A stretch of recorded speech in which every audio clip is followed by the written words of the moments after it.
Godzilla Minus One. I'm pretty sure most of you have heard about this movie and the praise it gets. It has a Rotten Tomato score and an audience score of 98%, which is seriously good. Now, I haven't watched the older Godzilla movies from Japan. Obviously, I mainly watched the US versions of it, and I really enjoyed those movies. This movie, however, is a Japanese epic kaiju film directed and written by Takashi Yamazaki. While I did enjoy the US versions of Godzilla, I wasn't really planning on watching this movie, not because it was made in Japan or anything, it just didn't really captivate my interest at all. The recent Godzilla movie I watched at the time was Godzilla vs. Kong, and I thought that movie was alright, but it didn't make me think much about the film. However, when I heard how good Godzilla Minus One was, and the fact that the audience score and Rotten Tomato score is equal, which is very rare, I was interested, and so I finally watched the film, and my god, it's really, really good. Before we get into the video, I really want to make YouTube a side job, and you can help me with that by subscribing and sharing my channel around. But if not, then thank you so much for clicking on this video and watching, and I really appreciate your time. Anyways, let's get right into it. Characters. Godzilla Minus One takes place the following years after World War II, and we focus on Japan and their lives after the air raids on Odo Island. We focus on our main protagonist, Koichi Shikishima, who is a kamikaze pilot who ran away from his duties and now lives with the guilt and shame of his comrades dying to Godzilla because he did not perform his duties. And this is where I want to make the input of this is the first Godzilla movie where I actually care about the characters. While the first US Godzilla film tries to flesh out its characters, the others just do not work, as I couldn't give a damn about these newer characters. They're not properly fleshed out, and nothing has been made or set up for us to care about these characters at all.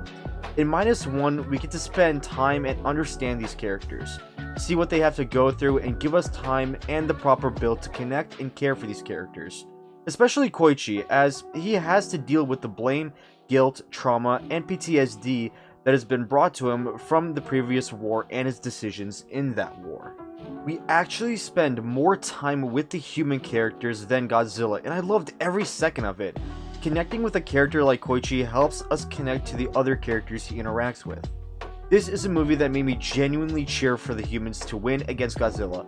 Not that I'm saying, I think the humans in the US monster verse should have died. I'm not saying I was, always against the humans, but I haven't gotten that feeling to really cheer for them or root for them, unlike in this movie. There's a way to, word what I'm trying to say, but I don't really know how to. So yeah, overall the characters are amazing, they have more depth, and that makes the movie a lot better in terms of storytelling as well. I really want to talk about how the movie utilizes Godzilla. Honestly, this movie is more about the aftermath of war, and it happens to have Godzilla in it. Unlike the other Godzilla films, this movie actually gives us a personal sort of rivalry between our main protagonist Koichi and Godzilla, which is very rare to see. We know Koichi deals with a lot of trauma, guilt, and shame in this movie, and Godzilla represents as a symbol of that guilt and shame. It's his representation of a war, by his, I meant Koichi.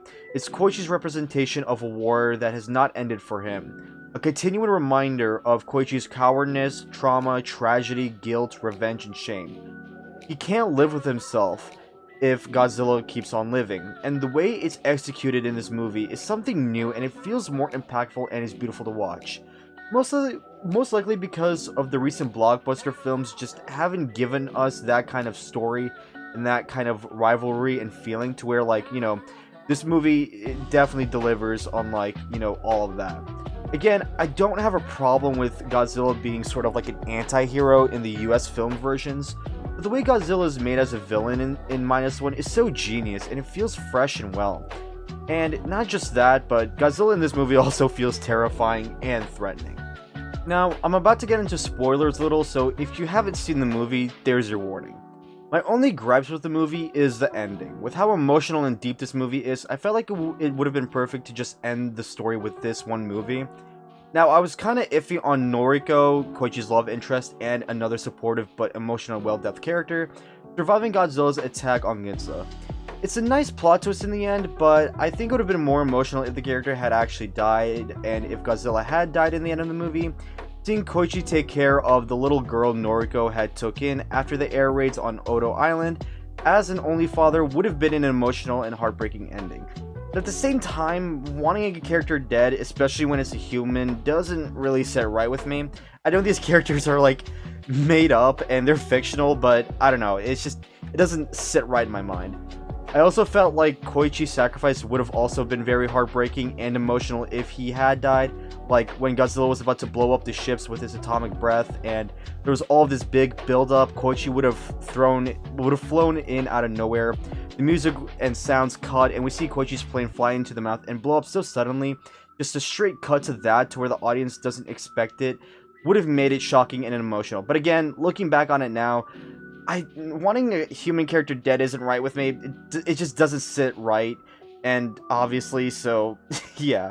And the way I just described the scene may make it less emotional and impactful, I guess. I don't know. It's just me. I'm writing my own book right now, and I'm still like kind of learning about what works and doesn't, and like how to like make certain moments more impactful. So yeah, I'm still kind of learning on that department. But I feel like Godzilla should have died in the end, and that would have been that, and we see Koichi and Noriko get married and live together while taking care of Akiko. It would have been a perfect conclusion to the story, and just an awesome way to end it all off. But who knows? I may be wrong. I just don't really know where we can go from here, but, you know, it is possible. Like, it is possible to continue the story. The movie is also visually beautiful. The way the atomic breath was shot, the distant sights of Godzilla, and just the CGI in general, the cinematography, and just the action all around just looks amazing. Now, the visuals kind of lead into what I'm about to talk about next. Now, if I enjoy a movie, then it's a good movie for me, period. It can have some of the worst CGI shots and terrible stories, but I can just enjoy myself and have a good time, then I consider it a good movie. But that doesn't hinder my ability to see when visuals suck, or when a story is a bad story, or when a character is a bad character.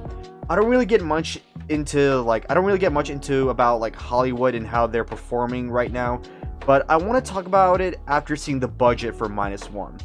This movie perfectly destroys Hollywood and shows the modern problems of Hollywood blockbusters, and this film shows how to make a proper, not only monster movie, but a movie in general. It has a budget of $15 million, which is honestly insane given how much money is spent on Hollywood blockbusters today.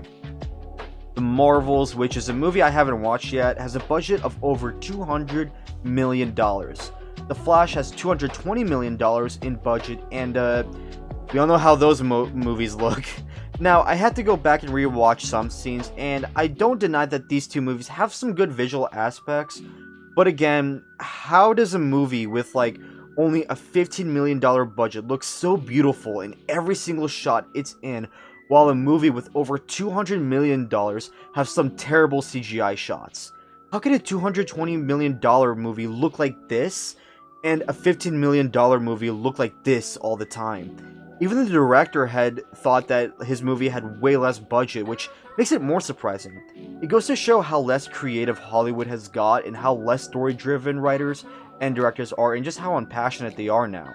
This movie perfectly focuses on the quality of effects, visuals, story, and characters, and it resulted in an amazing film. I highly doubt Hollywood will take any notes from this amazing movie, but I don't know.